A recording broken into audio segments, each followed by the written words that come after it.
you're going to see anywhere in the country is at the Passion for Speed, and they all come out to see the historic single-seaters now from pre-1974.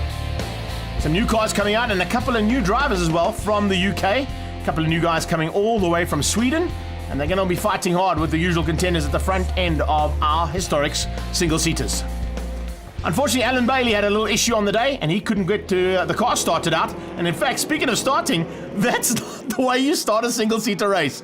Heading down towards turn one, a massive jump start, and a crash in the background. Oh man, this is not the way you start single-seaters, particularly when you've got some very expensive cars on track. And unfortunately, a red flag was called for. Let's have a look at it from a different angle. Keep an eye on just where Henny the flag would stand. Two cars coming together, and biggity bang, straight into that wall. One of them was Koenig, if I'm not mistaken. The other one might have been Dave Alexander, but we got a restart, and this time, once again, another jump start. Wow, clearly not getting it all together there, and we'll wait and see as they come through if everybody else gets through clean and clear. Clark sitting in about 4th place at the moment. Then you've got that magnificent little Caravel coming into play as well. New car to the series, new car down here to South Africa, and Jim Blockley definitely loving life here at the Passion for Speed Festival.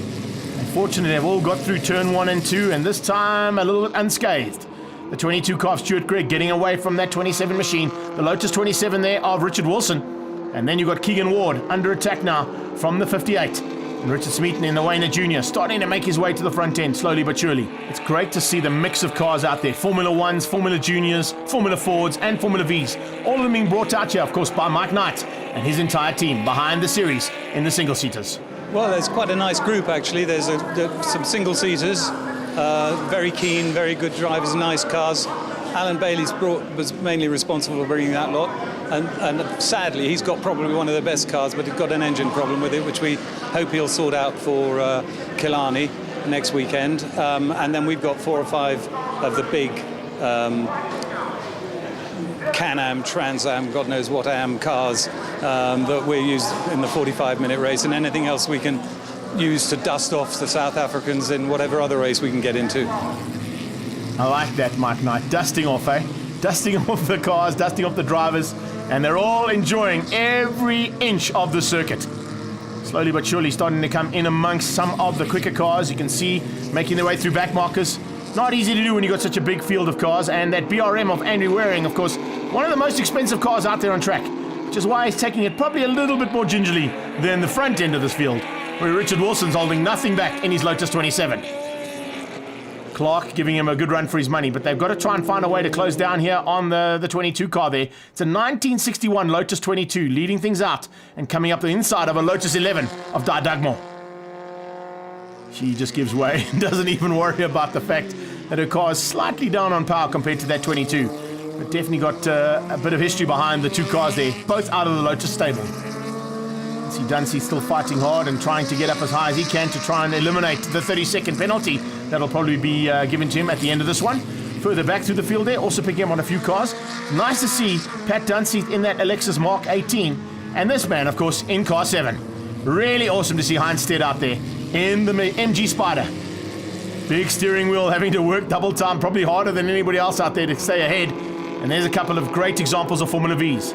That 19 machine of Blaine de Malon is an SJ Mark 8. Well, that 27 is now in the mix and in the back markers. So now you've got to just time your overtaking right. Don't want to dive in and take out somebody, and you also don't want to be taken out by anybody else on track when they don't see you coming from behind.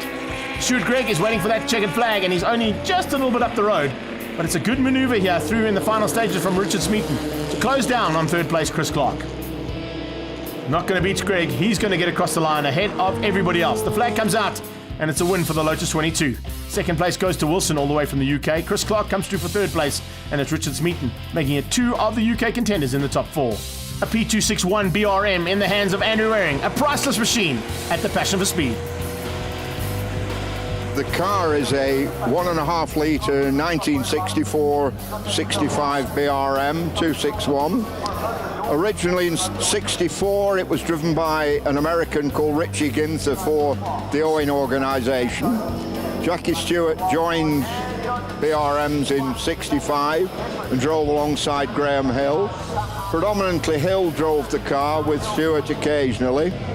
Then went down to do the Tasman series, and was a sort of make-up car at the beginning of the 3-litre formula with a 2-litre engine.